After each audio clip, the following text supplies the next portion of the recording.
My name is Sarah Mitchell, and until 6 months ago, I thought I had mastered the art of having it all. At 35, I owned Mitchell Properties, one of Denver's most successful residential and commercial development companies. What started as a small house flipping venture in my late 20s had grown into a multi-million-dollar enterprise that employed over 50 people and had transformed entire neighborhoods across Colorado. I didn't inherit this success. I didn't marry into it. And I certainly didn't stumble upon it by accident.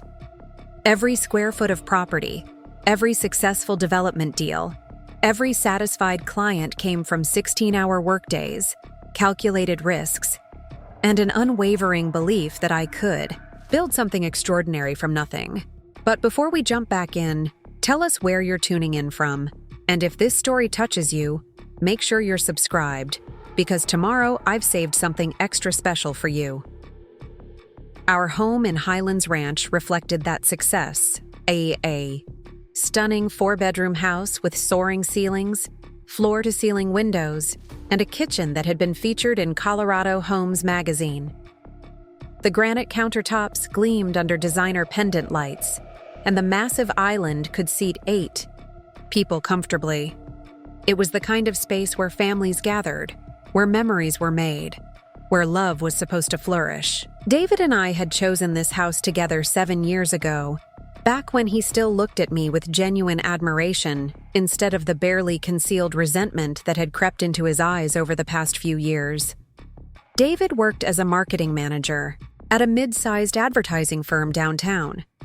His salary was respectable but modest compared to what I brought home each month.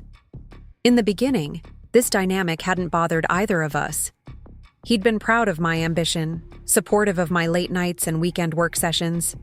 He'd cook dinner when I came home exhausted, listen to my frustrations about difficult contractors or demanding clients, and celebrate every milestone with genuine enthusiasm.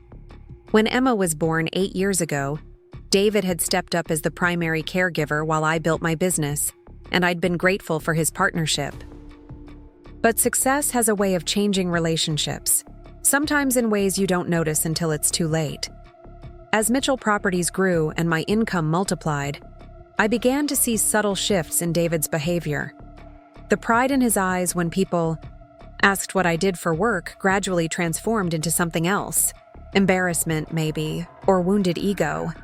At dinner parties, he'd make self-deprecating jokes about being Mr. Sarah Mitchell, or comment on how he was just along for the ride in my success story. I'd laugh along, thinking he was being modest, not realizing he was broadcasting his growing insecurity to anyone who would listen. Our daughter Emma was the bright spot that kept us connected despite these undercurrents. She was 8 years old, brilliant and curious, with David's easy smile and my stubborn determination. Every morning, she'd sit at our kitchen island eating cereal while I reviewed property reports, and David checked his email, chattering about her upcoming science fair project or the book she was reading. Those moments felt normal, stable, like proof that we were still a family despite the growing distance between David and me. The first real crack in my perception of our marriage appeared on a Tuesday evening in early October.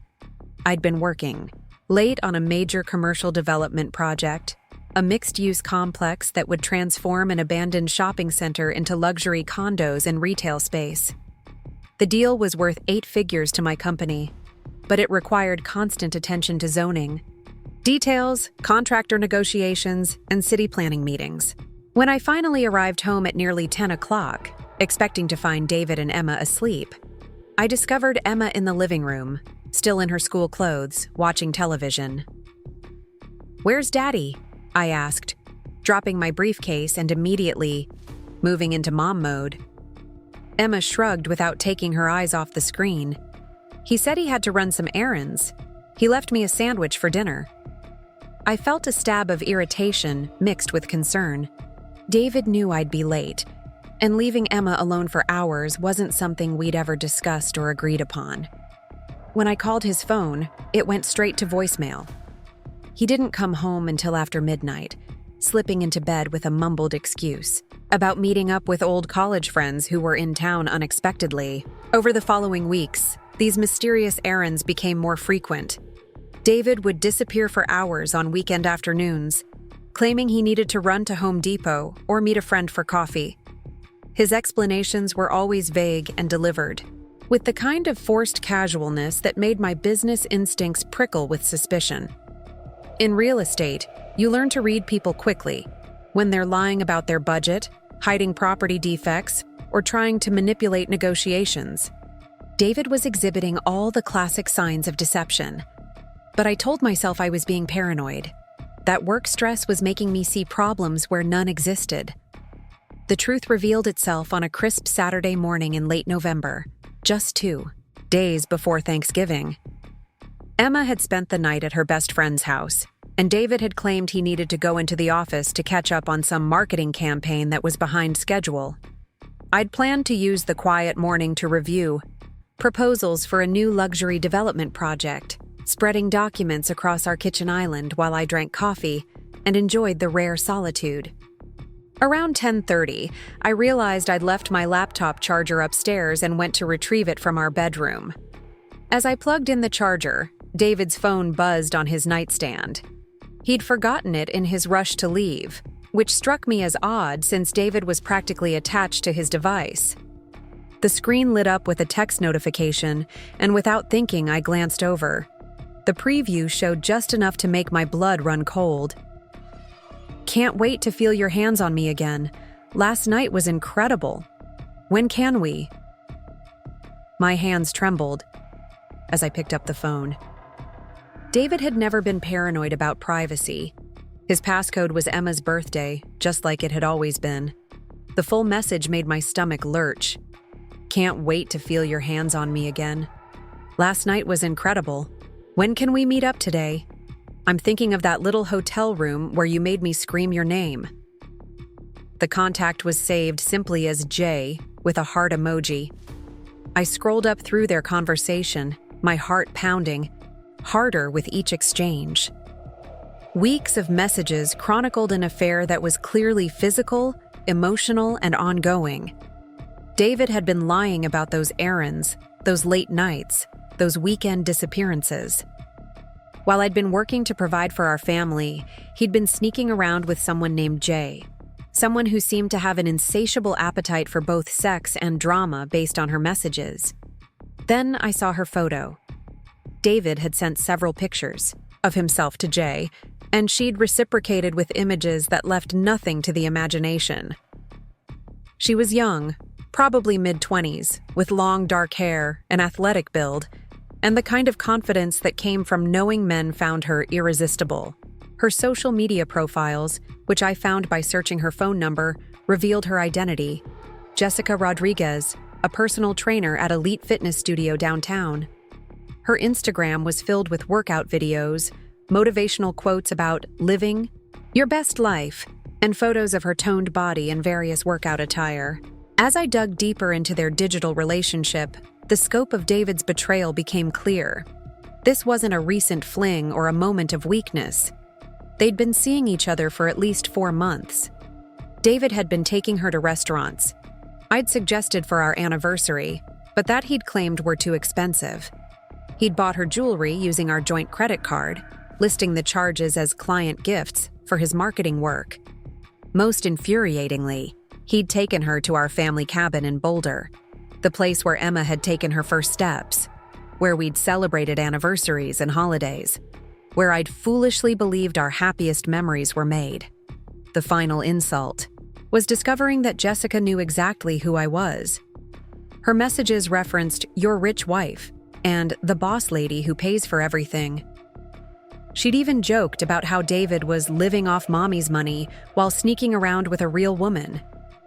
The level of disrespect was staggering. Not only was David cheating, but he'd allowed his mistress to mock and demean me, the woman whose success had provided the comfortable lifestyle he enjoyed. I sat on our bed, surrounded by the evidence of my husband's betrayal, feeling a strange sense of calm wash over me. The initial shock and hurt were giving way to something else entirely, a cold, calculating anger that felt familiar from my business dealings. When developers tried to cheat me out of deals, when contractors attempted to cut corners on my projects, when city officials demanded under-the-table payments for permits.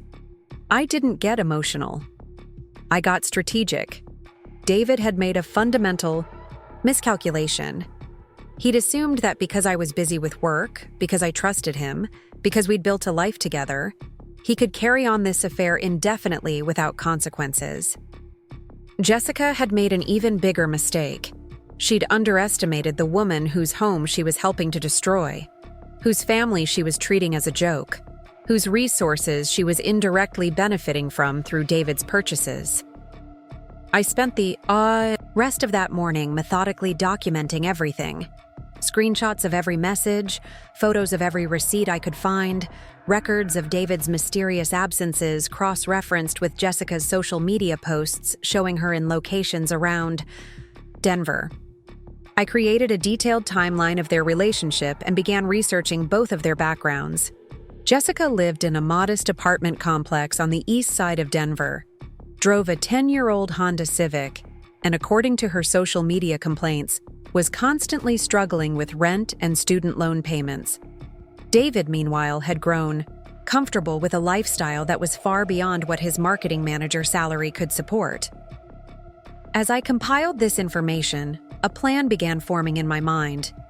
I could confront them immediately, demand explanations, file for divorce, and split our assets according to Colorado's equitable distribution laws.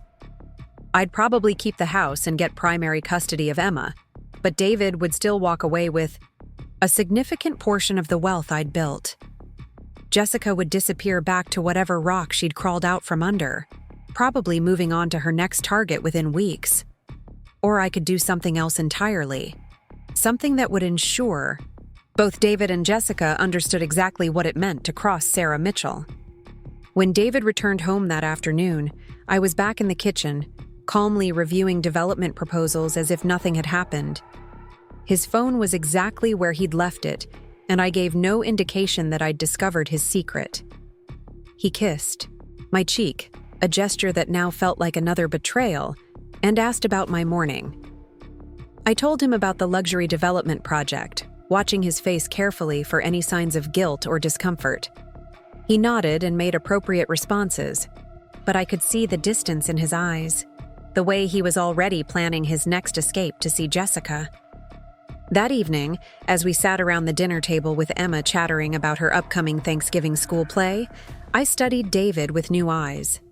This man had shared my bed for 10 years, had been present for Emma's birth, had claimed to love and support me while systematically betraying everything our marriage represented. The worst part wasn't even the cheating. It was the casual disrespect, the way he'd allowed Jessica to mock me, the assumption that I was too busy or too trusting to notice what was happening right under my nose. David had no idea that his world was about to change forever.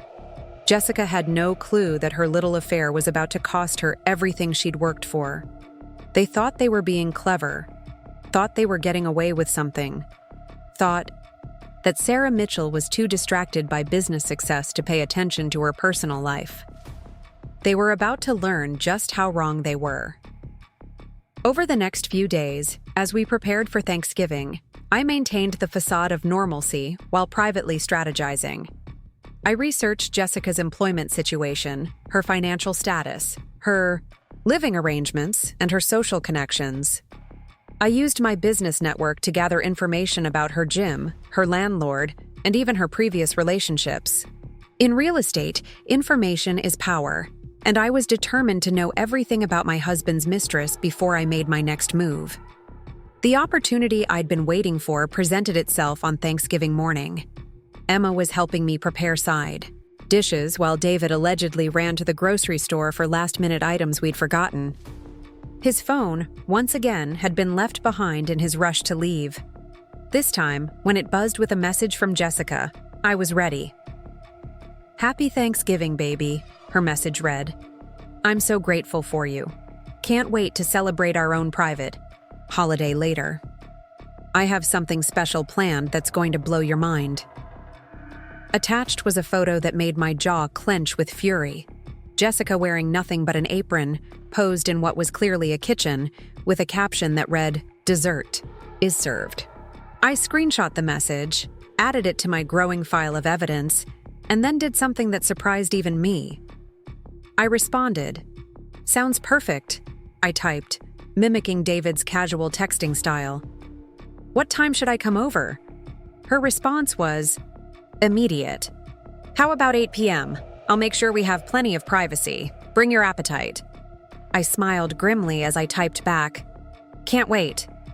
Preparing and narrating this story took us a lot of time, so if you are enjoying it, subscribe to our channel. It means a lot to us. Now back to the story. See you tonight. By Thanksgiving evening, everything was in place. Emma was spending the night with my sister's family, giving me the perfect opportunity to execute the first phase of my plan.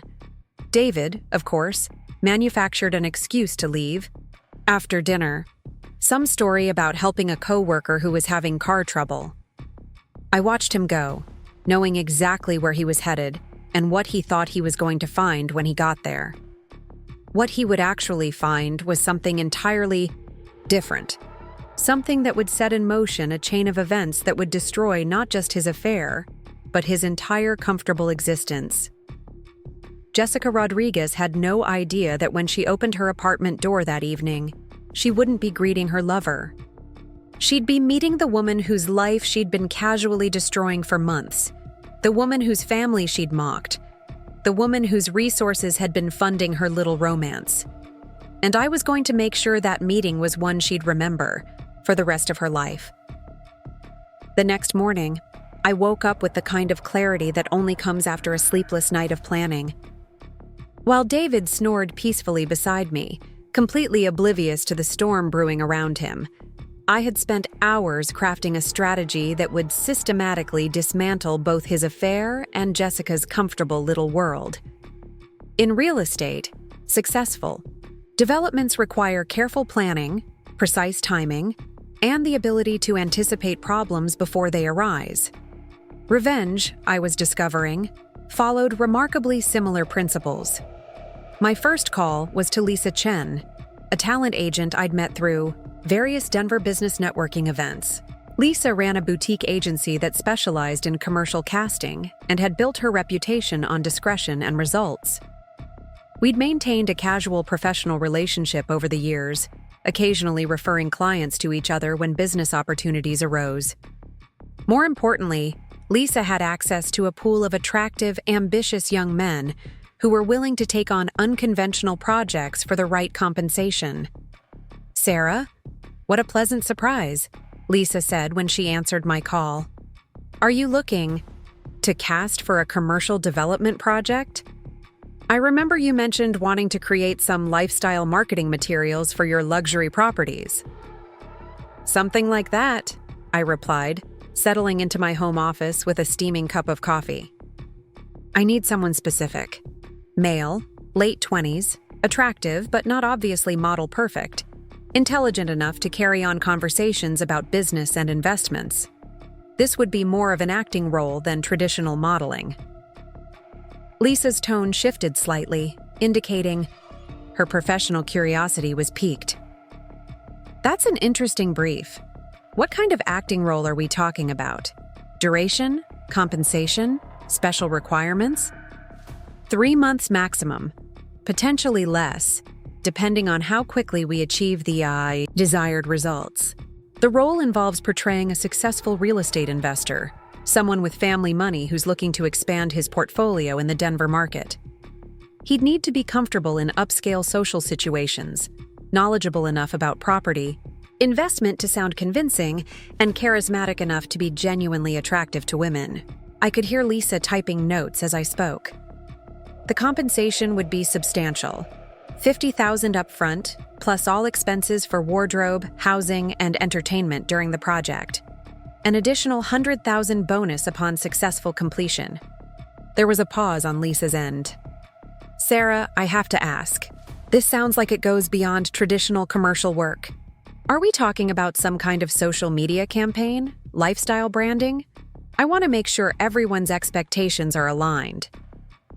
"Let's call it an immersive marketing experience," I said carefully.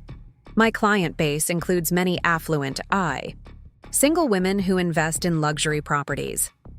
I want to understand their decision-making process better, see how they respond to different approaches from potential business partners. Think of it as high-end market research. Lisa seemed satisfied with this explanation, or at least willing to proceed without asking too many probing questions. I have several candidates who might fit your requirements. Give me 24 hours to review portfolios and check availability. I'll send you the top 3 options. After ending the call with Lisa, I turned my attention to the more complex aspects of my plan. Jessica Rodriguez lived in the Canyon Creek Apartments, a moderately priced complex on the east side of Denver that catered to young professionals and graduate students. According to my research, her lease was month to month. She had a history of late rent payments, and she'd recently posted on social media about struggling to afford her car insurance renewal. I spent the afternoon driving through Jessica's neighborhood, familiarizing myself with the area and identifying potential opportunities. The Canyon Creek Apartments were managed by a property management company called Sunset Holdings, which I discovered was owned by Marcus Webb, a man I'd met several times at real estate investor meetings. Marcus was ambitious but cash poor, always, looking for opportunities to expand his portfolio or partner with more established developers. That evening, I invited Marcus to dinner at the Ocean Air, one of Denver's most exclusive restaurants. The setting was perfect for the conversation I had in mind, elegant enough to impress Marcus, private enough for sensitive discussions, and expensive enough to reinforce the impression that I was considering a significant business proposition. "Sarah, this is unexpected but delightful," Marcus said as we settled into our table overlooking the city lights. "I have to admit, I'm curious about why one of Denver's most successful developers wants to discuss business with a small-time apartment manager like me." I smiled, swirling the wine I'd ordered while studying Marcus carefully. He was in his early 40s, reasonably attractive in a weathered sort of way, and desperate enough for financial advancement that he'd be willing to bend normal business practices if the incentive was compelling enough. "I'm exploring opportunities in the rental property market," I began, keeping my tone casual but interested. "Specifically, I'm looking at apartment complexes that might benefit from strategic upgrades and management improvements. Canyon Creek apartments caught my attention during my market research." Marcus's eyes lit up immediately. Canyon Creek is a solid property with excellent potential. The location is ideal for young professionals, and we maintain consistently high occupancy rates. Are you thinking about a potential acquisition? Possibly, but I'd want to understand the current tenant situation first. Problem tenants, payment histories, lease violations, those kinds of details can significantly impact property value. I paused, allowing Marcus to process the implications. "I'm particularly interested in tenants who might be flexible about lease modifications if the right financial incentives were offered." Over the course of our 2-hour dinner, I learned everything I needed to know about Jessica's living situation. She was indeed behind on rent, had received multiple noise complaints from neighbors about late-night visitors, and had been warned twice about unauthorized overnight guests. More importantly, Marcus confirmed that several tenants in her building were month-to-month renters who could be relocated with proper notice and compensation. "If you're serious about acquiring Canyon Creek," Marcus said as we finished our dessert, "I might be able to facilitate some preliminary tenant adjustments, clear out problem renters, maybe upgrade some units to attract higher quality tenants. It would position the property much better for a potential sale." "I appreciate your forward thinking, Marcus. Let me review my financing options and get back to you within the week. In the meantime, it might be wise to start documenting any lease violations or payment issues with current tenants. Due diligence, you understand." Marcus nodded eagerly, clearly envisioning the commission he'd earn from facilitating a major property sale. "Absolutely. I'll have a comprehensive tenant review prepared by early next week." The next morning brought Lisa's email with 3 candidate profiles. The first was clearly too conventionally handsome, the type of man who would immediately raise suspicion about his motives. The third looked too young and inexperienced for the role I had in mind. But the second candidate was perfect. Ryan Cooper was 29 years old, had worked as a commercial actor for several years, and possessed the kind of understated attractiveness that suggested success without screaming desperation.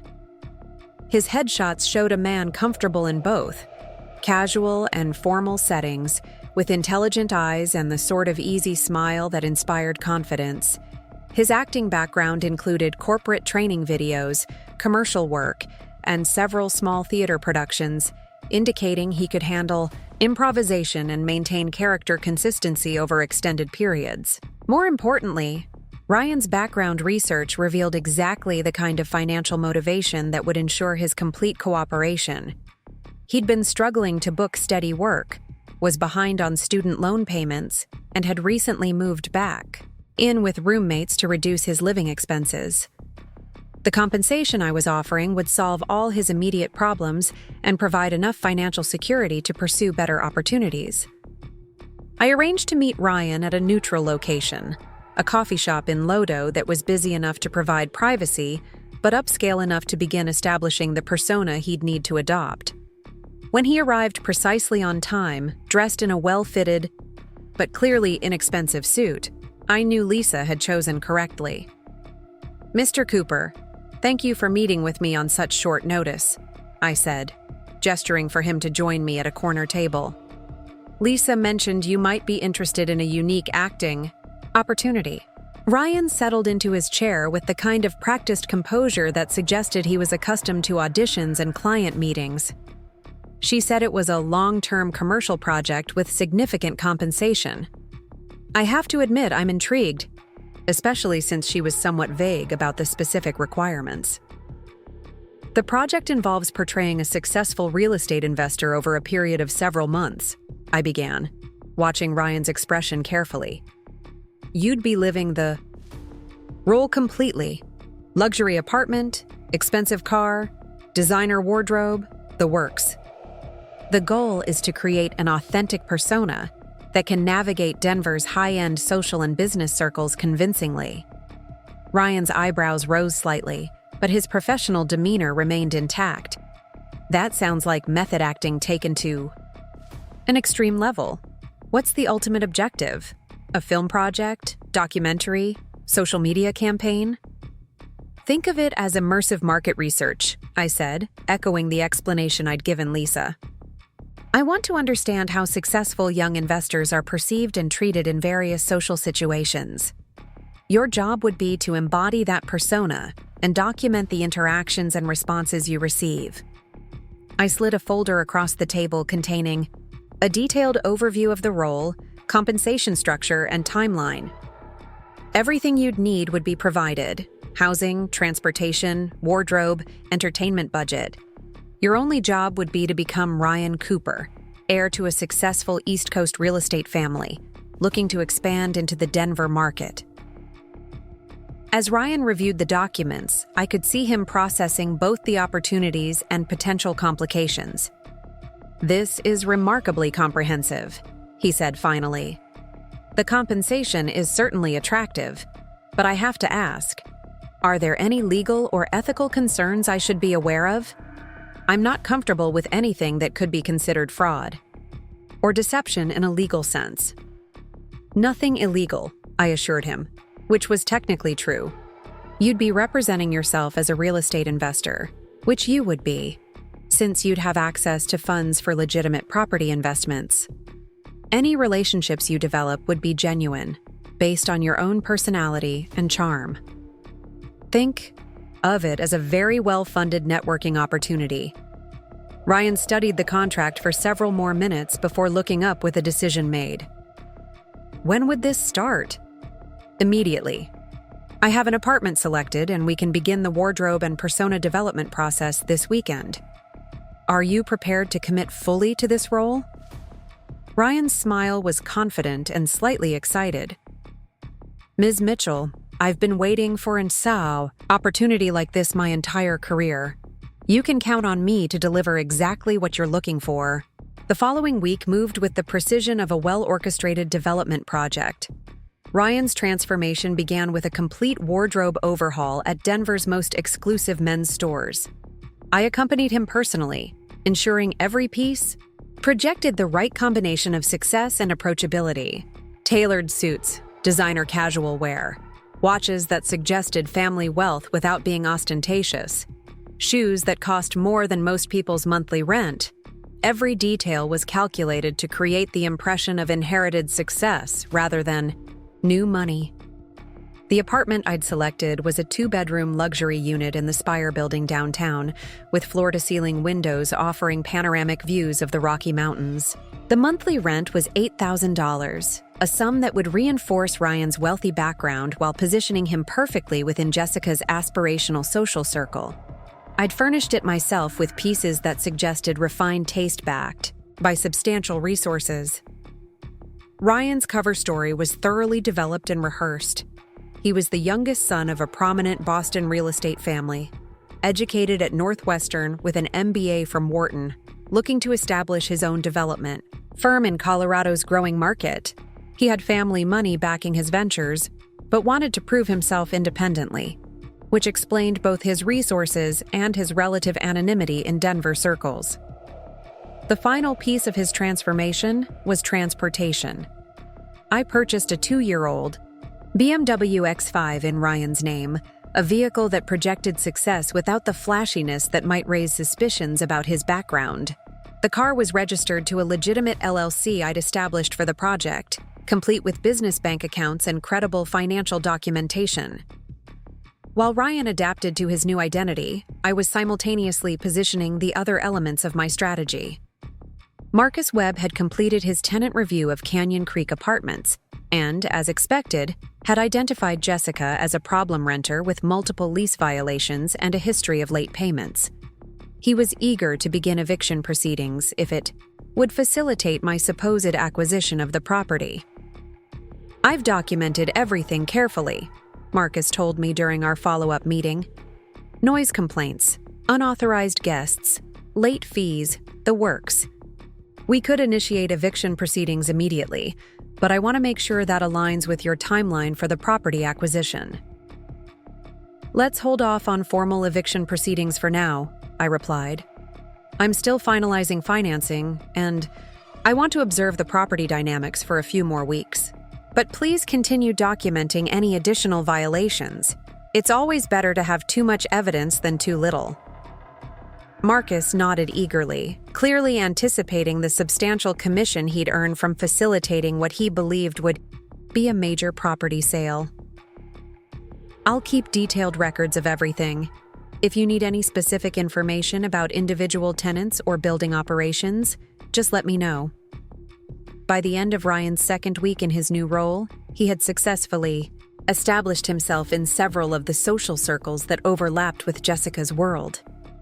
He'd joined Elite Fitness Studio, where Jessica worked, and had become a regular at several upscale bars and restaurants that she frequented according to her social media posts. His approach was patient and strategic.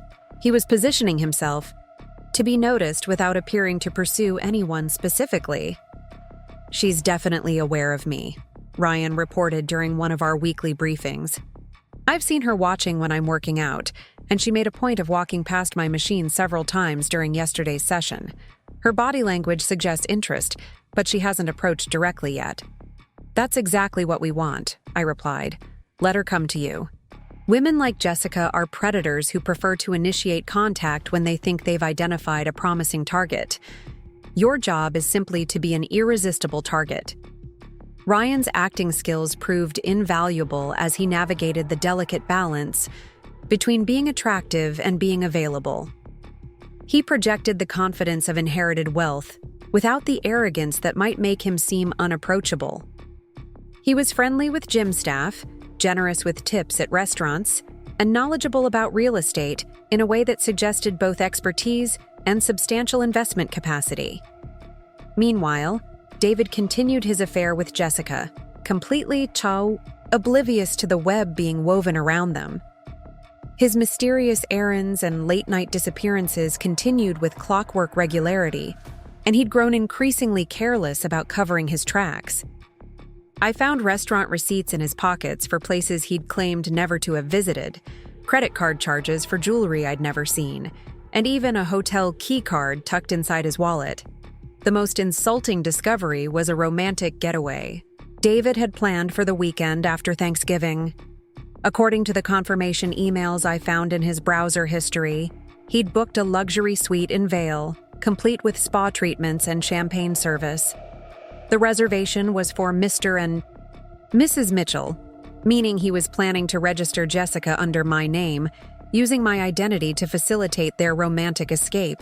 That weekend, while David told me he was attending a marketing conference in Colorado Springs, I knew he was actually spending 2 days in a mountain resort with his mistress, probably discussing their future together while charging everything to credit cards I was ultimately responsible for paying.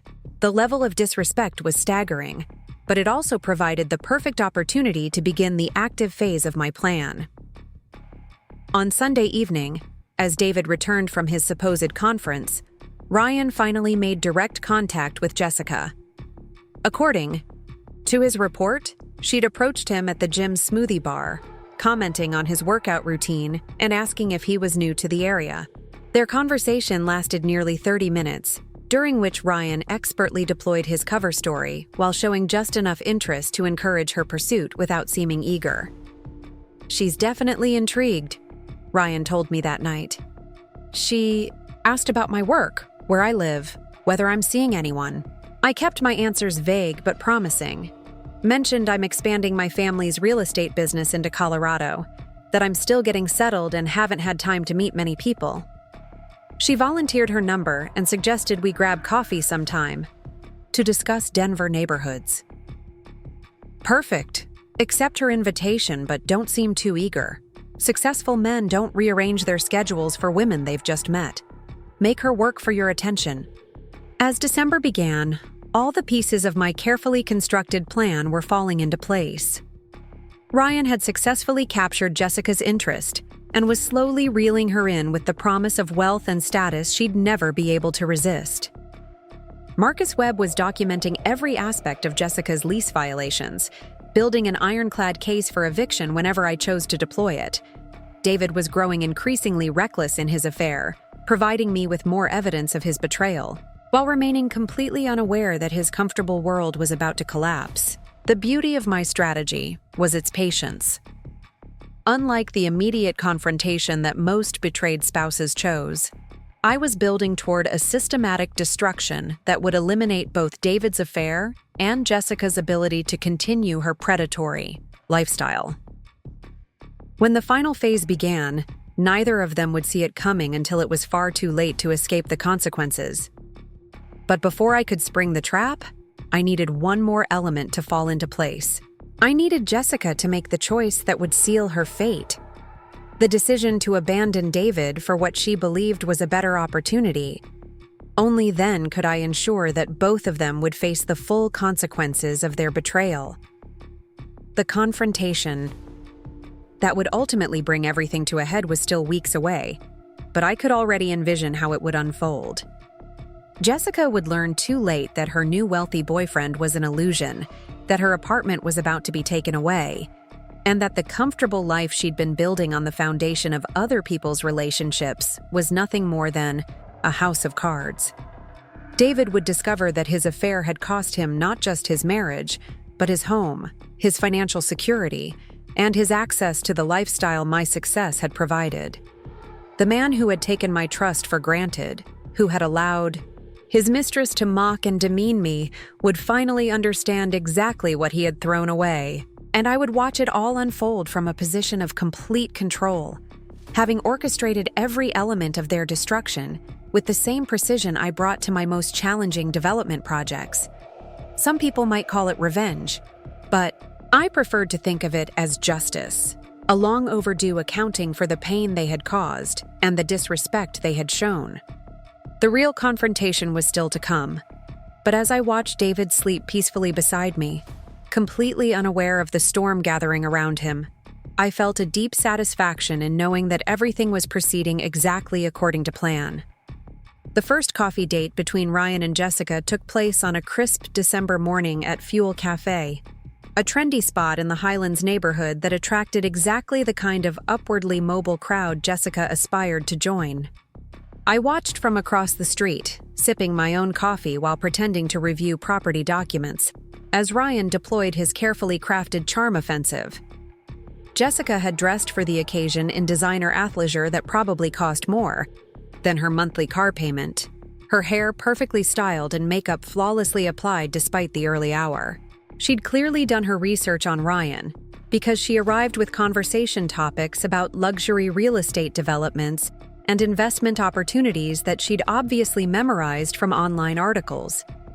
What she didn't realize was that Ryan had spent weeks studying actual real estate markets, guided by my expertise, until he could discuss property investments with genuine knowledge and insight.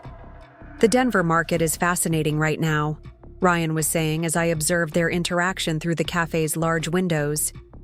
"There's this perfect storm of population growth, limited inventory, and corporate relocations that's creating incredible opportunities for the right investments.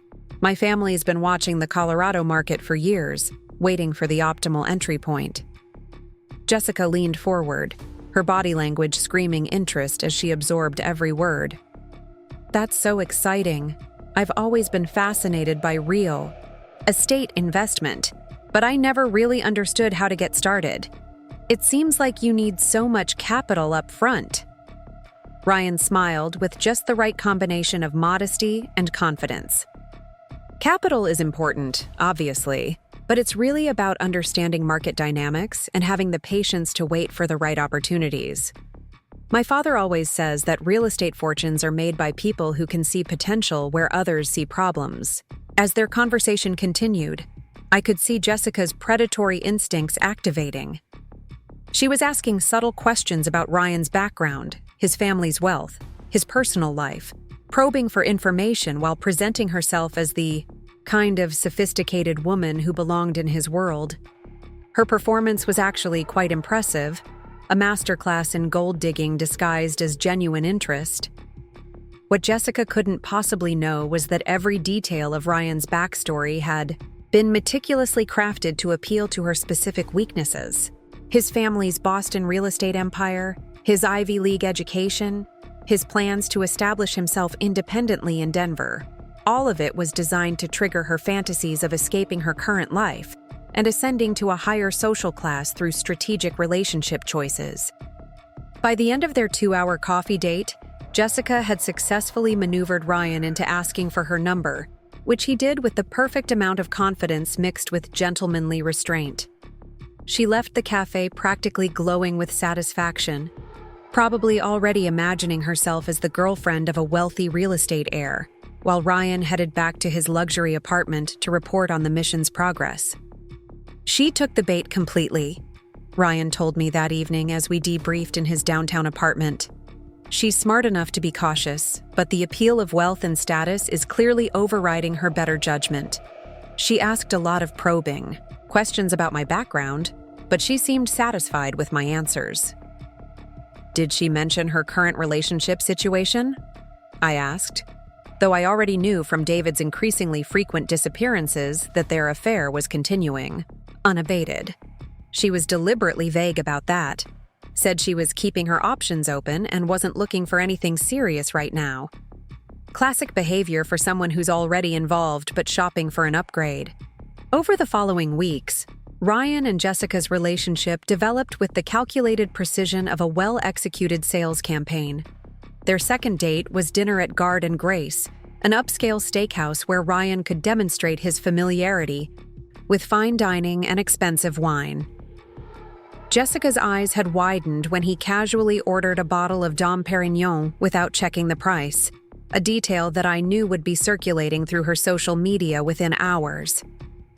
Their third encounter was even more strategic. Ryan invited Jessica to accompany him to view several luxury properties that he was considering for investment purposes. I had arranged these showings through my professional network, selecting homes that would showcase wealth without raising questions about Ryan's legitimacy as a potential buyer. Jessica spent the afternoon touring million-dollar homes while Ryan discussed square footage, neighborhood appreciation rates, and renovation. Potential with the kind of casual expertise that suggested money was no object. "This is exactly the kind of property my family looks for," Ryan told the listing agent as they walked through a sprawling mansion in Cherry Hills Village. "Great bones, established neighborhood, room for value-add improvements. What's the timeline? For a cash offer?" Jessica hung on every word, her imagination clearly running wild with possibilities. Here was a man who discussed million-dollar real estate purchases the way most people talked about buying groceries, someone who could offer her the kind of lifestyle she'd only dreamed about during her current relationship with David. What made Ryan's performance so effective was its subtlety. He never bragged about his wealth or made obvious displays of financial superiority. Instead, he let his actions speak for themselves. Expensive restaurants chosen without regard for price, designer clothes worn casually, luxury cars driven as if they were ordinary transportation. He projected the kind of understated confidence that comes from never having worried about money, a quality that Jessica found irresistibly attractive. Meanwhile, David's behavior was becoming increasingly erratic as he tried to balance his affair with maintaining the facade of a functioning marriage. He'd started working later and later, claiming urgent projects that required his immediate attention, while simultaneously becoming more distant and irritable at home. Emma had begun asking why Daddy was always so tired and why he didn't want to play games anymore. Questions that broke my heart while strengthening my resolve to end this charade. The most infuriating aspect of David's deception was his growing sense of entitlement. He'd begun making comments about how I worked too much, how my business success had made me less available as a wife and mother, as if his affair was somehow justified by my professional achievements.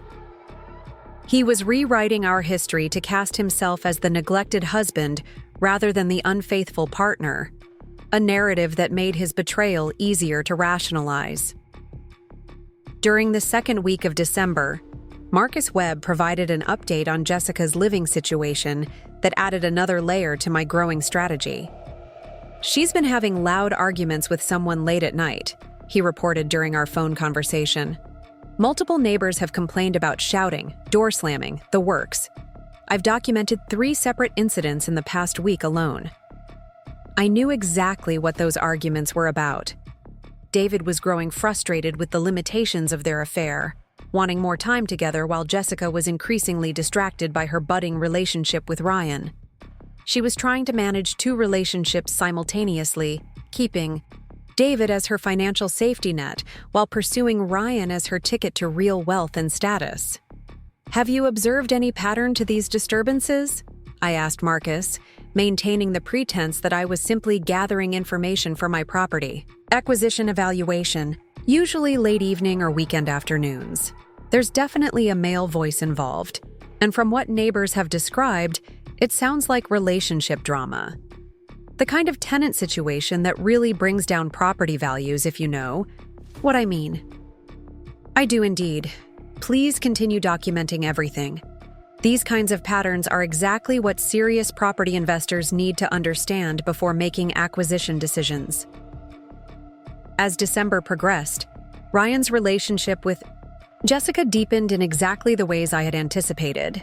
She was falling for the fantasy he represented, the promise of escaping her current circumstances and ascending to a social class she'd only observed from the outside. Her social media posts became increasingly aspirational, featuring photos of expensive restaurants, luxury shopping trips, and cultural events that Ryan had introduced her to as part of his wealthy persona. What Jessica didn't realize was that every expensive experience Ryan was providing came with a hidden cost. Each designer handbag, each 5-star restaurant meal, each exclusive event was creating a lifestyle expectation that she would never be able to maintain once the illusion was revealed. She was becoming addicted to a standard of living that was completely artificial, built on my resources and designed to highlight the inadequacy of everything David could offer her. The psychological manipulation was remarkably effective. Jessica, began comparing every aspect of her relationship with David to the experiences Ryan was providing. David's idea of a romantic evening was dinner at chain restaurants followed by hotel encounters that he paid for with credit cards I ultimately funded. Ryan, by contrast, was taking her to wine tastings in Napa Valley, art gallery openings, and private dining experiences that cost more than David's monthly salary. By mid-December, Jessica was spending significantly more time with Ryan than with David, a shift that was causing visible strain in her affair with my husband. David was becoming increasingly desperate for her attention, showering her with gifts he couldn't afford, and making promises about their future together that must have seemed pathetic compared to the wealth and sophistication Ryan represented. The breaking point came during the third week of December, when David attempted to surprise Jessica with what he probably thought was a grand romantic gesture.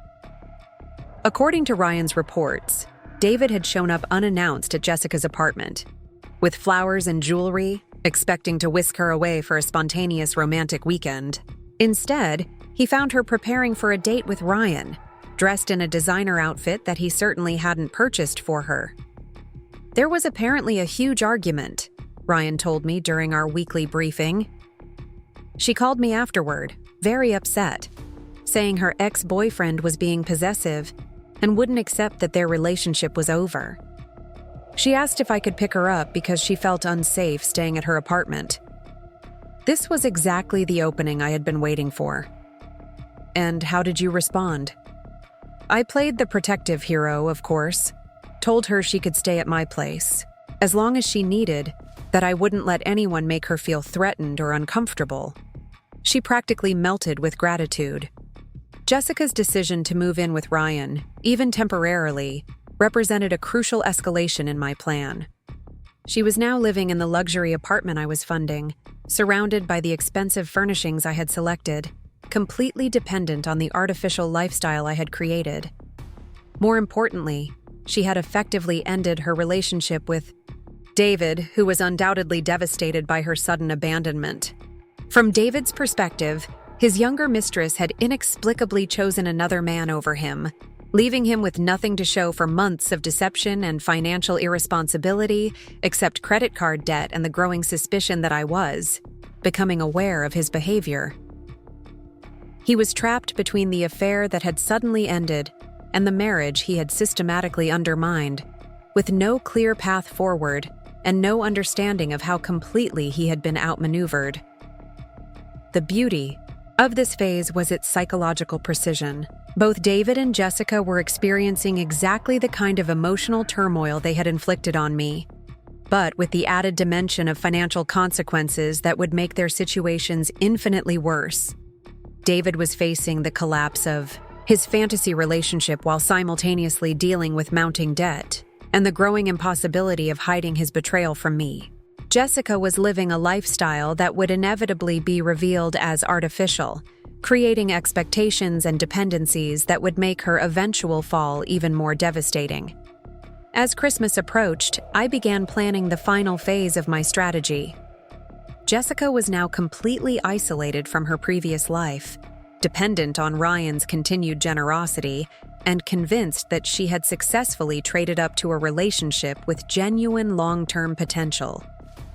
David was spiraling into depression and anxiety, desperately trying to win back a woman who had clearly moved on to what she perceived as a better opportunity. The stage was set for the confrontation that would bring everything into the open. Soon, Jessica would learn that her wealthy boyfriend was an illusion funded by the very woman whose marriage she had helped destroy. David would discover that his affair had been systematically dismantled by his own wife, using resources and strategic thinking that he had never bothered to appreciate during our marriage. But before I could spring the final trap, I needed to ensure that both of them were completely committed to their current positions. Jessica had to be so invested in her relationship with Ryan that retreat would be impossible. David had to be so desperate to recover his lost affair that he would make increasingly reckless decisions. The opportunity to accelerate this timeline came from an unexpected source. Emma's school was hosting a holiday fundraising gala, an elegant evening event, that I attended every year as both a parent and a significant donor. This year's gala would be the perfect venue to introduce Ryan and Jessica to Denver's social elite, cementing their relationship in a public forum while simultaneously creating the circumstances for maximum humiliation when the truth was eventually revealed. I want you to attend the Franklin Elementary Holiday Gala with Jessica, I told Ryan during our planning session. It's next Saturday evening, black tie, very exclusive guest list, the kind of event where Denver's wealthiest families showcase their relationships and social connections. Ryan understood the implications immediately. You want us to make a public debut as a couple, establish her as my girlfriend in front of people who matter. Exactly. Once she's been introduced to that social circle as your partner, she'll be completely invested in maintaining the relationship. The social embarrassment of admitting it was all fake will be almost as devastating as the financial consequences. And what about your husband? Will he be there? I smiled coldly. David will absolutely be there. It's Emma's school event, and despite everything else, he's still trying to maintain the facade of being a devoted father. He'll have a front row seat to watch his former mistress being celebrated as another man's girlfriend. The gala was scheduled for Saturday, December 21st, just 4 days before Christmas. It would be the perfect culmination of months of careful planning, the moment when all the threads of my strategy would finally weave together into a tapestry of complete destruction. As I finalized the details for that evening, I felt a deep satisfaction in knowing that both David and Jessica were about to face the full consequences of their betrayal. They had underestimated the woman they had chosen to deceive, assuming that my focus on business success made me naive about personal relationships. They were about to learn just how wrong they had been. The Franklin Elementary Holiday Gala exceeded even my highest expectations for sophisticated revenge theater. The ballroom at the Brown Palace Hotel glittered with Denver's elite, all dressed in their finest formal wear and competing to display their wealth and social connections. I had chosen my own gown carefully, a midnight blue Valentino that projected confidence and success without appearing ostentatious, paired with the diamond jewelry David had given me for our 10th anniversary, back when his gifts still held meaning. Emma looked absolutely radiant in her red velvet dress, practically bouncing with excitement at being included in such an elegant adult event. She was old enough now to appreciate the sophistication of the evening while remaining blissfully unaware of the personal drama that was about to unfold around her. David stood beside us in his rented tuxedo, trying to project the image of a devoted family man despite the obvious tension radiating from every gesture. "Mommy, this is like a real princess party," Emma whispered as we made our way through the receiving line, her eyes wide with wonder at the elaborate decorations and elegant crowd. "It certainly is, sweetheart," I replied, squeezing her hand gently while scanning the room for Ryan and Jessica's arrival. "Remember to use your best manners and stay close to Daddy and me." David was clearly struggling to maintain his composure, his eyes constantly darting toward the entrance as if he were expecting someone specific to arrive. His behavior over the past week had become increasingly erratic, as Jessica's absence from his life created a void he couldn't understand or fill.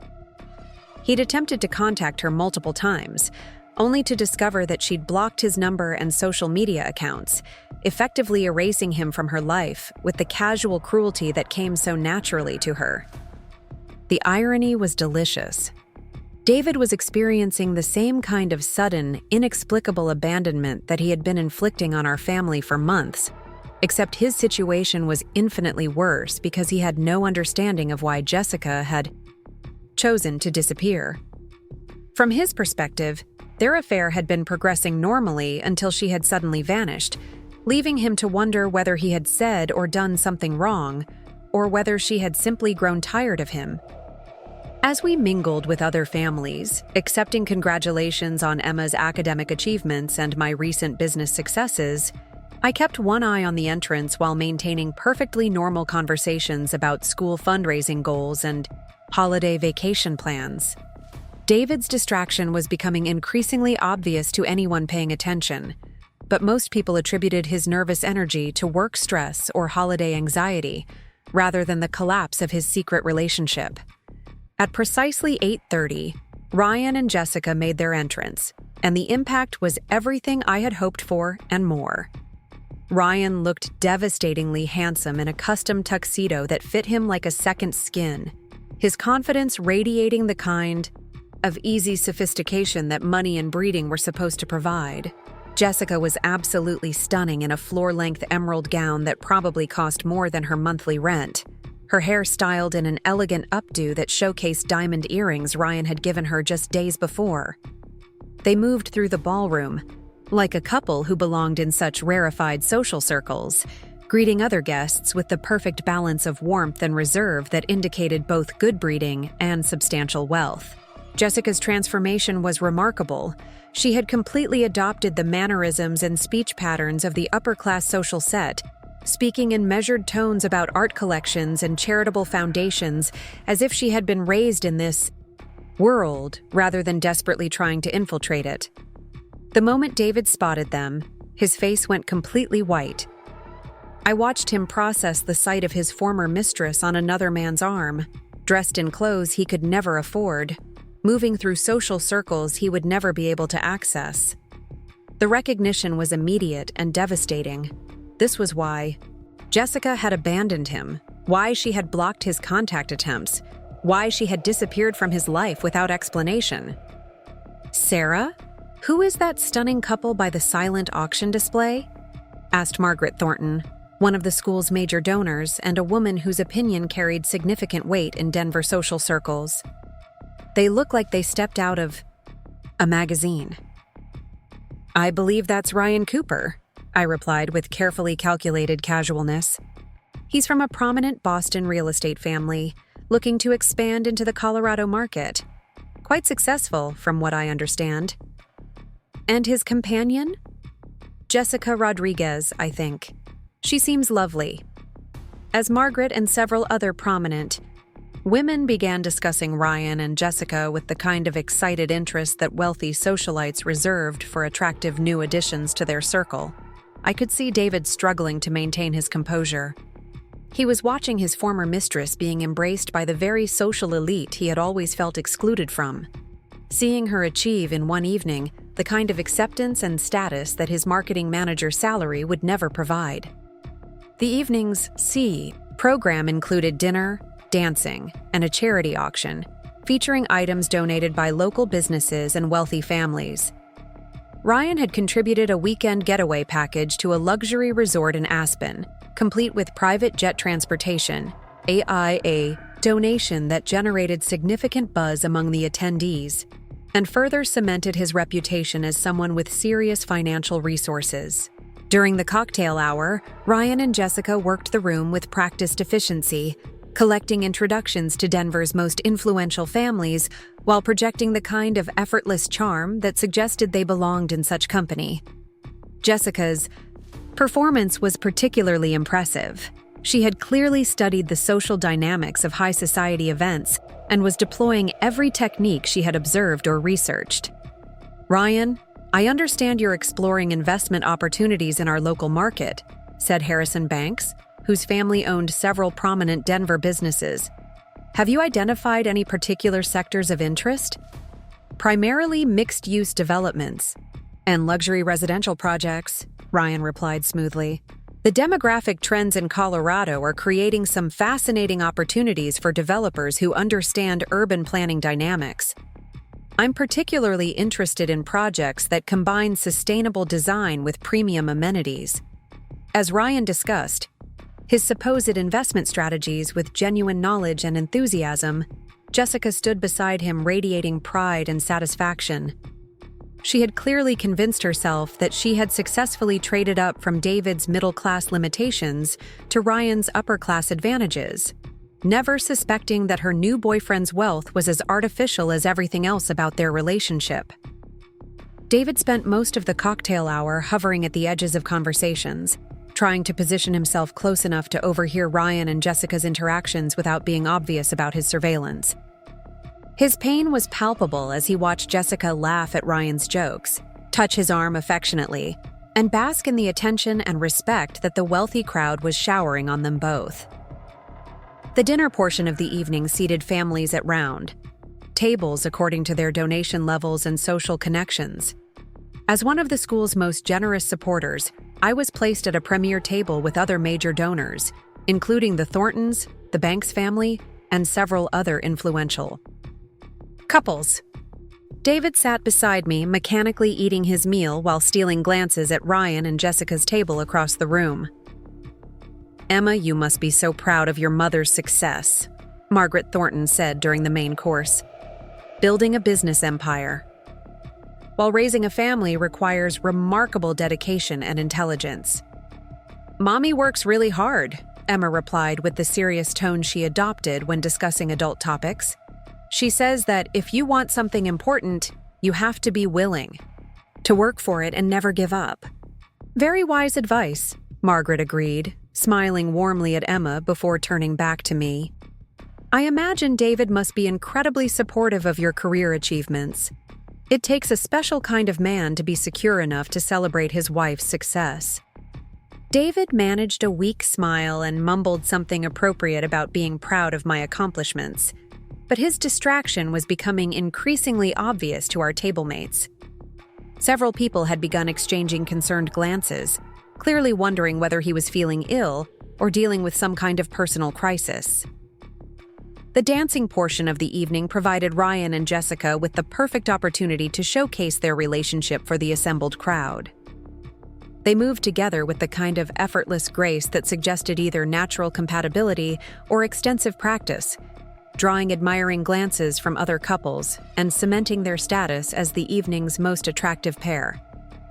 As I watched them glide across the dance floor, I felt a deep satisfaction in knowing that every moment of happiness Jessica was experiencing was built on a foundation that would soon be revealed as completely artificial.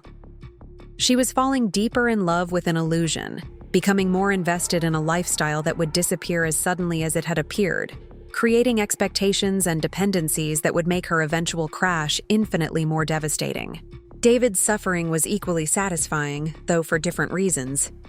He was experiencing the helpless frustration of watching something precious slip away from him, the same feeling I had endured for months as he systematically destroyed our marriage through his selfish choices.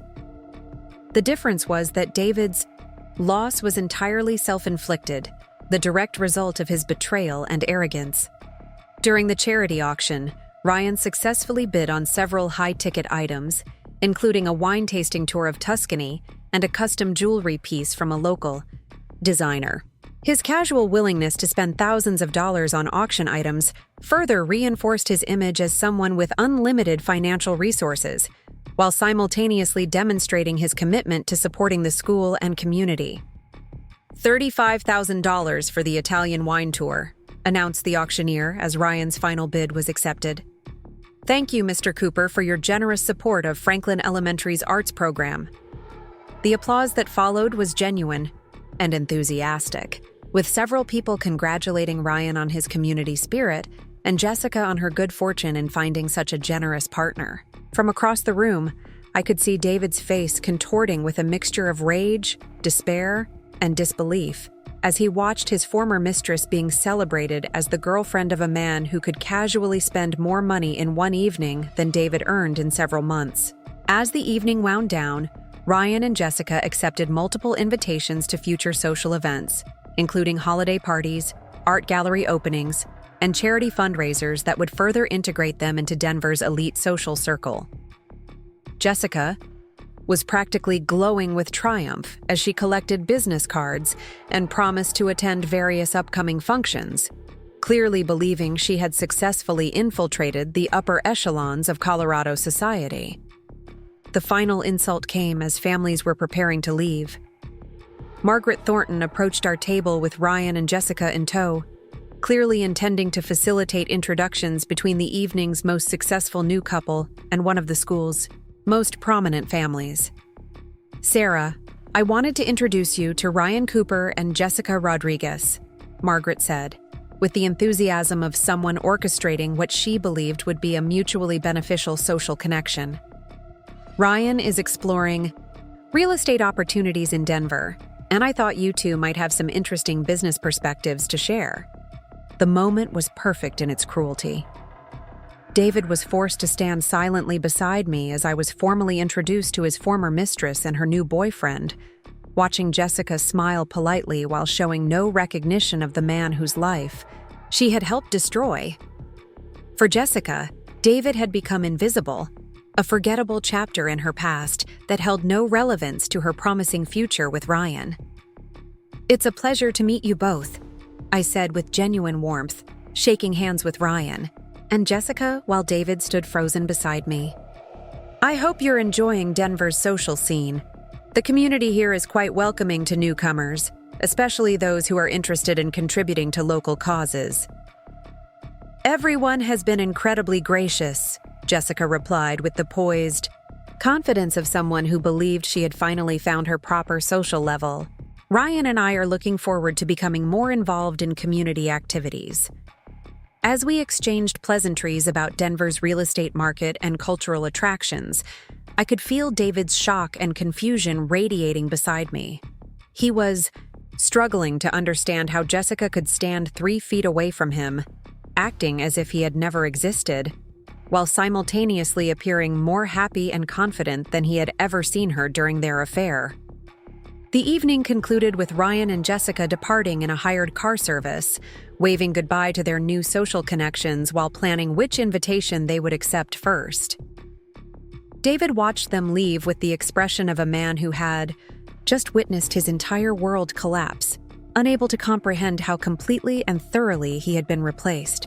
On the drive home, David remained silent while Emma chattered excitedly about the evening's highlights, describing the beautiful decorations, the elegant dresses, and the impressive charity auction results.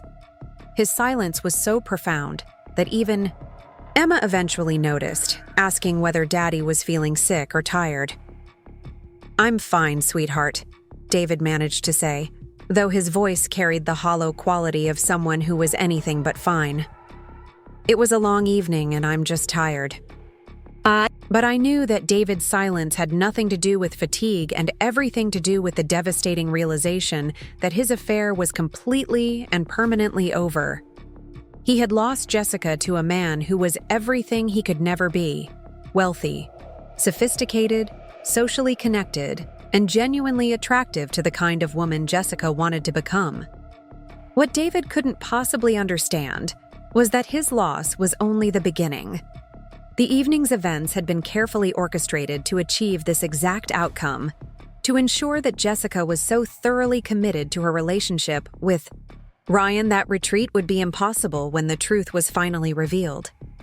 The next phase of my plan would begin within days, and both David and Jessica would learn that their betrayal had consequences far beyond the simple end of their affair.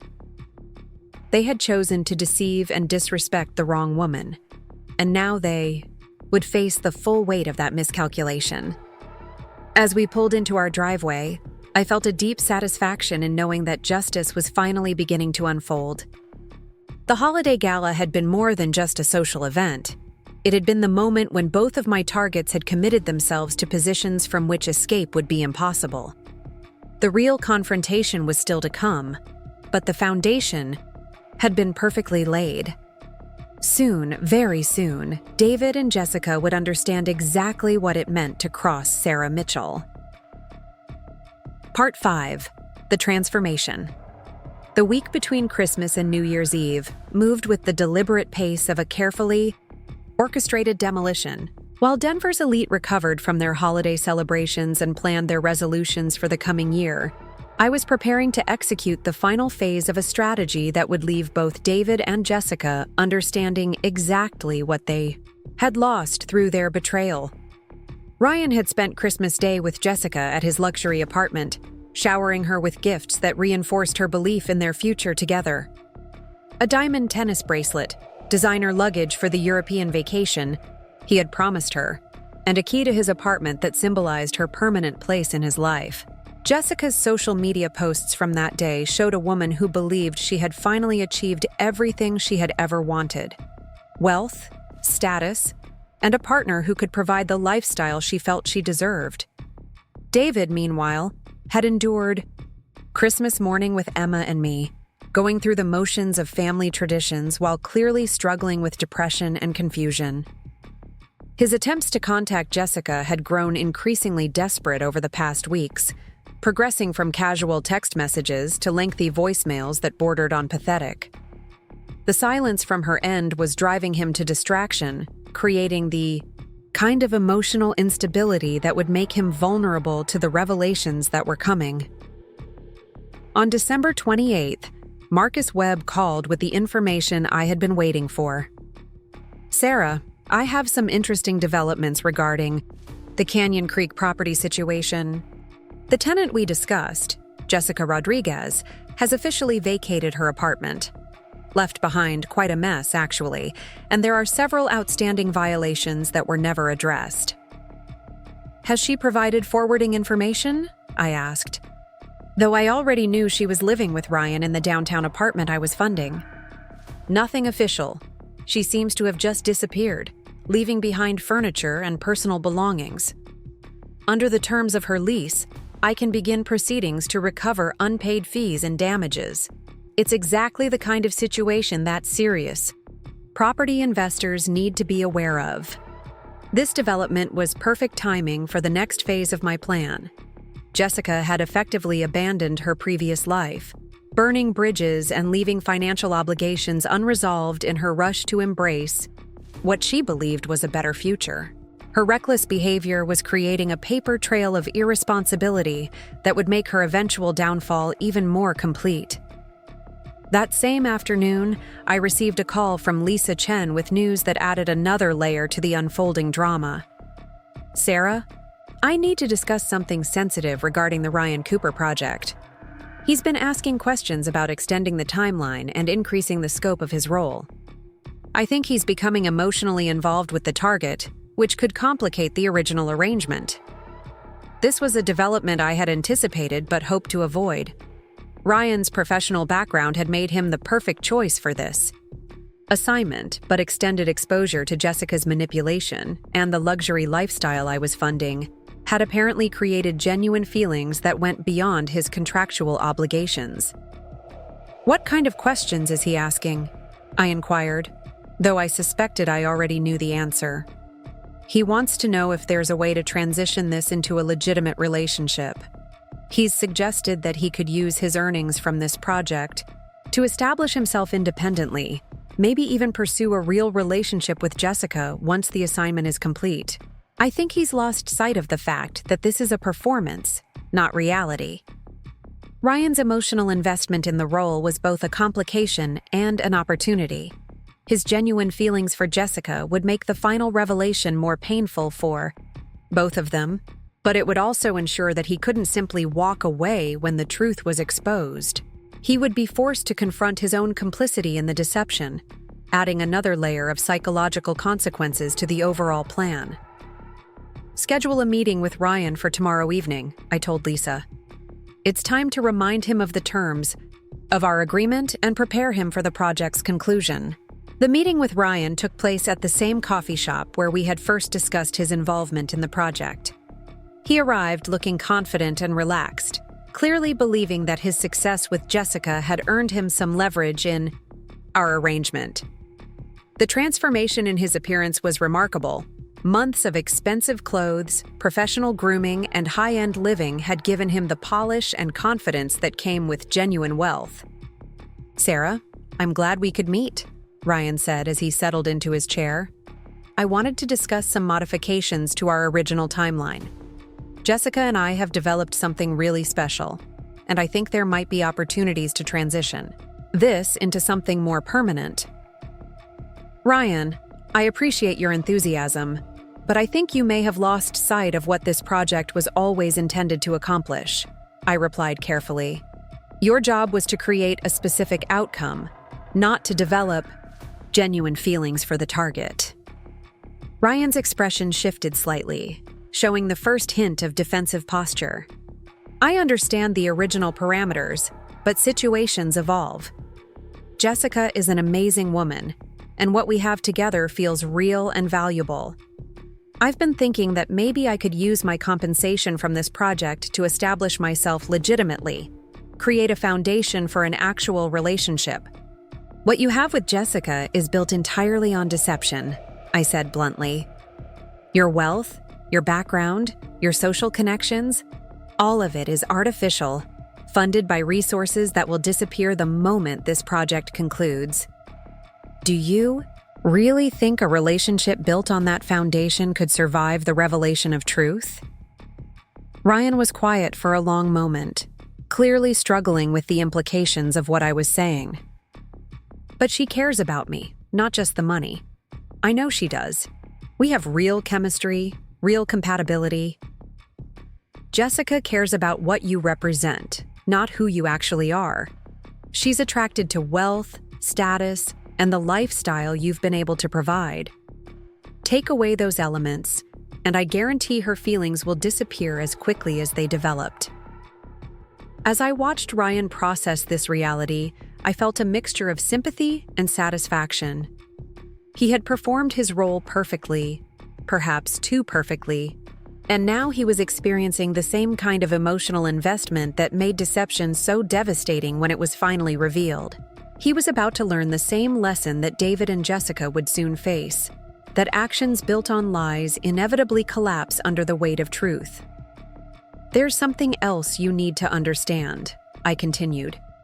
Jessica didn't choose you over David because of your personality or compatibility. She chose you because you represented a better financial opportunity. She's a predator who targets men based on their ability to provide lifestyle upgrades. Your feelings for her are genuine, but hers for you are entirely transactional. Ryan's face showed a dawning understanding of how completely he had been manipulated, not just by me, but by Jessica herself. You're saying she would leave me just as quickly if someone with more money came along? I'm saying she's already proven that's exactly how she operates. She abandoned a relationship with my husband the moment you presented a better option. What makes you think you'd be treated any differently if circumstances changed? Over the following hour, I carefully explained to Ryan exactly who Jessica was, what she had done to my family, and why his role in exposing her true nature was so important. I showed him evidence of her affair with David, her history of targeting men for financial gain, and her complete lack of loyalty or genuine emotion in her relationships. She's not the woman you think she is, I concluded. She's a calculating opportunist who has spent months mocking my marriage, my family, and my success while using my husband's access to my resources to fund her lifestyle. Your job was to help me expose that reality, not to fall victim to her manipulation yourself. Ryan listened to everything with growing shock and disappointment, gradually understanding that his feelings for Jessica were based on a carefully constructed performance rather than authentic compatibility. So, what happens now? How does this end? It ends with Jessica learning that there are consequences for the choices she's made. She wanted to play games with other people's lives, and now she gets to discover what it feels like when those games turn against her. The final confrontation was scheduled for New Year's Eve, a timing that felt symbolically appropriate for ending one chapter and beginning another. Jessica had planned to attend a private party at Ryan's apartment, a celebration that would include several of the wealthy social connections they had made at the holiday gala. She was expecting to ring in the new year as the girlfriend of a Kiel, successful real estate heir, surrounded by the kind of people she had always wanted to impress. Instead, she would discover that her entire relationship was an elaborate charade designed to expose her true nature and deliver the justice she had earned through her betrayal of my family. On the morning of December 31st, I received a text message from David that simply read, "We need to talk." His desperation had finally reached the breaking point, and he was ready to have the conversation that I had been anticipating for months. I found him in our kitchen, the same room where Jessica would eventually receive her own reckoning, sitting at the island where Emma had eaten countless breakfasts while chattering about school and friends. He looked haggard and defeated, clearly, struggling with emotions he didn't fully understand and consequences he had never anticipated. "Sarah, I need to tell you something," David began, his voice shaking slightly. "I've been having an affair. It started several months ago, and I know there's no excuse for what I've done. I've betrayed you and Emma, and I hate myself for it." I let him continue, watching as he struggled to find words for the guilt and regret that were consuming him. His confession was rambling and emotional, filled with justifications about feeling neglected and underappreciated, as if his affair was somehow a reasonable response to perceived marital problems rather than a selfish choice that had destroyed our family's foundation. "The worst part is that she left me," David continued, tears beginning to flow down his cheeks. "Jessica just disappeared from my life without explanation. She won't return my calls, won't respond to my messages. I threw away everything we had, together for someone who apparently never cared about me at all." "Jessica Rodriguez," I said calmly, watching David's face register shock that I knew her name. "How do you—" "I've known about your affair for months, David. I've known about the restaurants, the gifts, the hotel rooms, all of it. I've known about Jessica's apartment, her job, her history of targeting married men for financial gain." David's face went completely white as the implications of my words sank in. "You've known? This whole time, you've known?" "I found the messages on your phone back in November. I've been watching and documenting everything since then." I pulled out my phone and showed him some of the screenshots I had collected, watching, as he recognized his own words and Jessica's responses. "Why didn't you confront me? Why didn't you say anything?" "Because I wanted to understand the full scope of your betrayal before deciding how to respond. I wanted to see how far you were willing to go, how much damage you were willing to inflict on our family for the sake of your selfish desires." David stared at the evidence of his affair, clearly struggling to process the fact that his deception had been discovered months ago. "Sarah, I'm sorry. I know that's not enough, but I'm truly, deeply sorry. I made terrible choices, and I understand if you can never forgive me." "David, your affair is over. Not because you developed a conscience or because you realized the damage you were causing, but because Jessica found someone with more money than you have access to. She didn't leave you because she grew tired of the deception. She left you because she found a better opportunity." As I explained Ryan's role in exposing Jessica's true nature, David's expression shifted from guilt to confusion to dawning horror. He began to understand that his affair hadn't ended naturally, but had been systematically dismantled by forces he had never suspected. "You orchestrated this? You hired someone to seduce her away from me?" "I hired someone to show Jessica exactly what she really wanted: wealth, status, and social connections that you could never provide. Ryan simply offered her a more attractive version of the same transactional relationship she was already having with you." David's shock was giving way to anger as he processed the implications of my revelation. "You manipulated both of us. You destroyed my relationship and ruined my happiness. I exposed the truth about your relationship and revealed what your happiness was actually worth. Jessica left you the moment someone with more resources appeared, proving that she never cared about you as a person. Your happiness was built on a foundation of lies and betrayal, and it collapsed the moment it was tested by reality." Before David could respond, our conversation was interrupted by the doorbell. Through the front window, I could see Jessica, standing on our porch, clearly agitated and determined. Her appearance was a surprise, but not an unwelcome one. It would save me the trouble of arranging a final confrontation. "That's Jessica," David said, jumping up from his chair. "She's here. Maybe she wants to explain. Maybe she's ready to talk."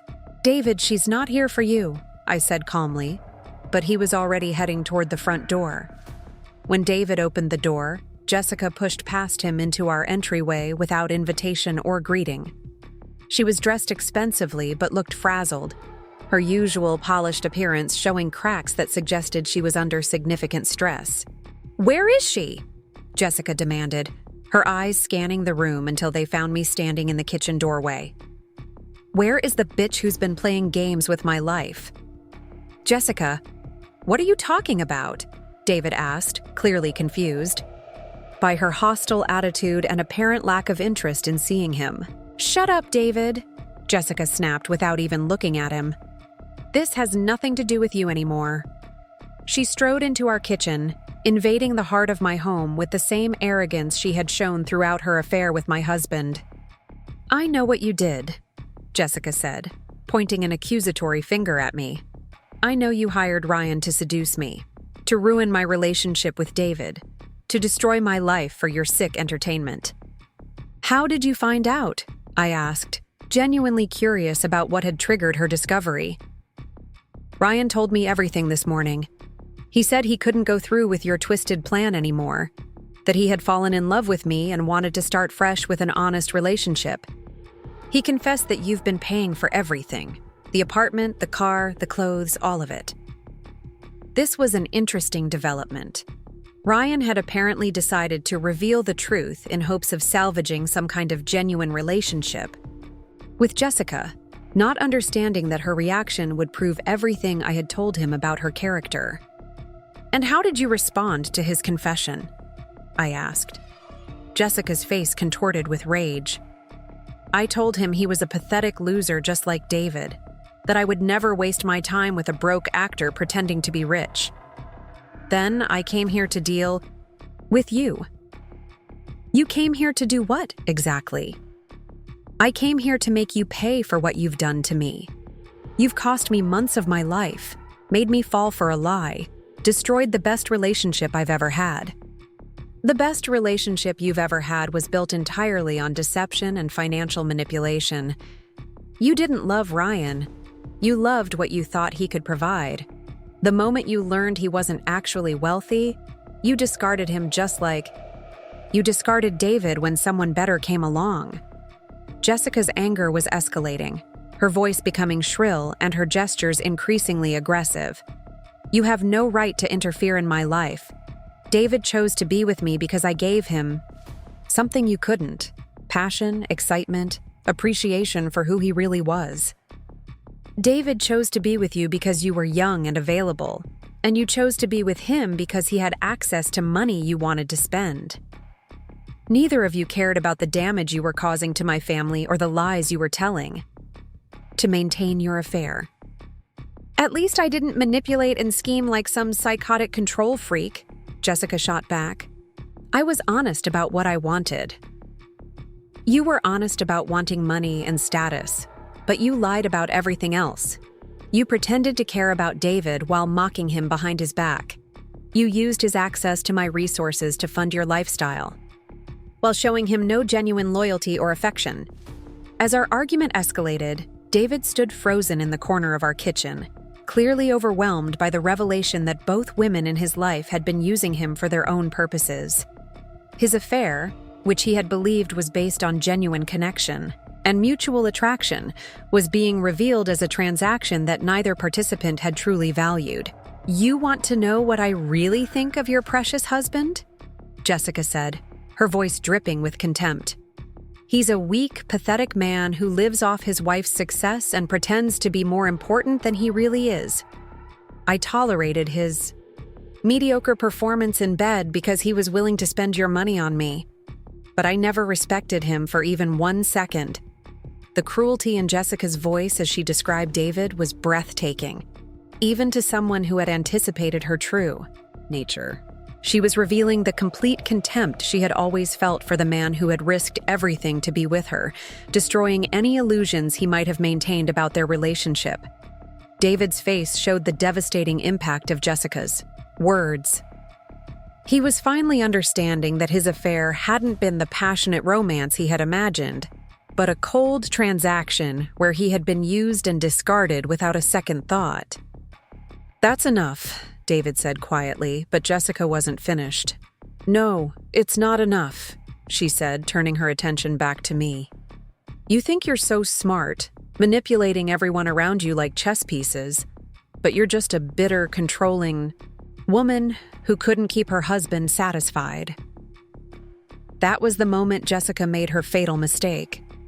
Instead of simply leaving after venting her anger, she allowed her rage to override her judgment and chose to escalate the confrontation into physical territory. "You want to play games?" Jessica said, raising her hand. "Let's see how you like this." The slap came fast and hard, the sound echoing through our kitchen like a gunshot.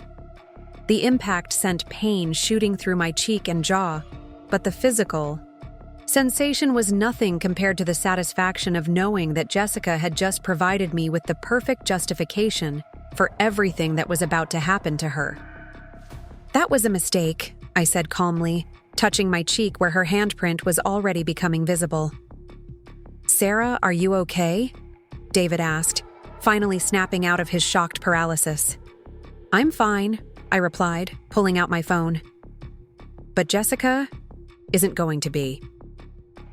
The first call I made was to the police, reporting the assault that had just occurred in my home. The second call was to Marcus Webb, instructing him to begin immediate eviction proceedings against Jessica for abandoning her lease and leaving unpaid obligations. The third call was to Lisa Chen, terminating Ryan's contract and ending all financial support for his fake identity. While I made these calls, Jessica stood in my kitchen with growing awareness that her situation was spiraling completely out of control. She had entered my home expecting to intimidate me into some kind of apology or compensation, but instead had triggered a series of consequences that would systematically destroy every aspect of the life she had tried to build. "You can't do this," Jessica said, but her voice had lost its earlier confidence. "I can do exactly this," I replied. "You've assaulted me in my own home, abandoned your legal obligations, and demonstrated that you're a danger to other people's families and relationships. There will be consequences for all of it." When the police arrived 20 minutes later, they found Jessica still in my kitchen, arguing with David about responsibility and blame, while I documented my injuries and provided a detailed account of the assault. The contrast between my calm, factual presentation and Jessica's emotional, contradictory explanations made it clear to the officers which version of events was credible. As Jessica was arrested for assault, her final words were directed at David. "This is all your fault. If you hadn't been such a disappointment, none of this would have happened." Even facing criminal charges, Jessica couldn't accept responsibility for her own choices. She was still blaming everyone else for the consequences of her actions, still convinced that she was the victim rather than the architect of her own destruction.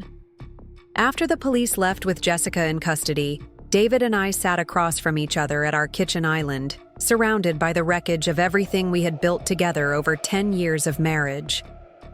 "I'm sorry," David said again, though his apology felt hollow after everything that had been revealed. "I know you are," I replied. "But being sorry doesn't undo the damage you've caused or rebuild the trust you've destroyed."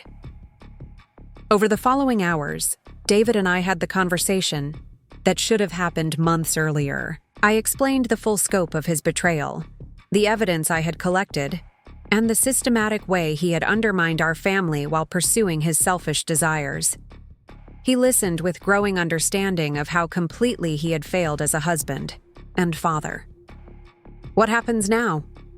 David asked as the sun began to set on the last day of the year. "Now you face the consequences of your choices," I replied. "I'm filing for divorce. You'll have limited visitation with Emma, and you'll leave this house with whatever personal belongings you can carry. Everything else, the house, the cars, the business assets, stays with me." "Sarah, please. I know I made terrible mistakes, but we can work through this. We can rebuild what we had." "We can't rebuild what we had because what we had was built on trust, and you destroyed that trust completely. I spent months giving you opportunities to confess, to apologize, to try to make things right, and instead you used that time to deepen your betrayal." David's attempts to negotiate or bargain for a second chance fell on deaf ears. He had made his choices consistently and deliberately over many months. and now he would live with the results of those choices. As I watched David pack his belongings that evening, I felt a complex mixture of sadness for what we had lost and satisfaction that justice was finally being served. Emma was spending the night with my sister's family, sparing her the trauma of watching her father leave, but she would have to be told eventually that our family was changing permanently. The new year began with my house finally feeling peaceful for the first time in months. David was gone, Jessica was facing criminal charges and financial ruin, and Ryan had learned a valuable lesson about the difference between performance and reality. Emma and I would rebuild our lives together, stronger and wiser for having survived this ordeal. 6 months later, I received updates on how the various players in this drama were adapting to their new circumstances. Jessica had been convicted of assault and sentenced to community service and anger management classes. Her eviction had destroyed her credit rating, making it nearly impossible to find decent housing, and her criminal record had cost her the personal training job that had been her primary source of income. David was living in a studio apartment across town, struggling to maintain his lifestyle on his marketing manager salary without access to my resources. His attempts to rebuild his social life had been complicated by the fact that most of our mutual friends had chosen to maintain relationships with me rather than with him. Ryan had returned to his acting career with a new understanding of the difference between playing a role and living an authentic life. He had used his compensation from our project to pay off his debts and invest in legitimate business opportunities, apparently having learned something valuable from his experience with deception and its consequences. As for me, I threw myself into expanding Mitchell Properties into new markets and opportunities, building an even more successful business while raising Emma to understand the importance of integrity, loyalty, and standing up for herself when others tried to take advantage of her. The kitchen table where Jessica had slapped me was replaced with a new one, but I kept the old one in storage as a reminder of the day I learned that sometimes the best revenge is simply allowing people to face the natural consequences of their own choices. Emma grew up understanding that her mother was someone who didn't accept betrayal or disrespect, but who also believed in justice, fairness, and the importance of building authentic relationships based on mutual respect rather than manipulation and deception. Looking back on everything that happened, I realized that David and Jessica had actually done me a favor by revealing their true characters so clearly. They had shown me exactly what kind of people they really were, and they had freed me to build a better life with people who shared my values and appreciated my worth. Sometimes the greatest gift you can receive is the truth about someone's character, even when that truth is painful to accept.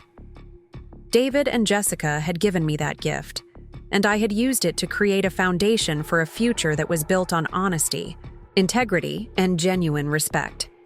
Up next, you've got 2 more standout stories right on your screen. If this one hit the mark, you won't want to pass these up. Just click and check them out.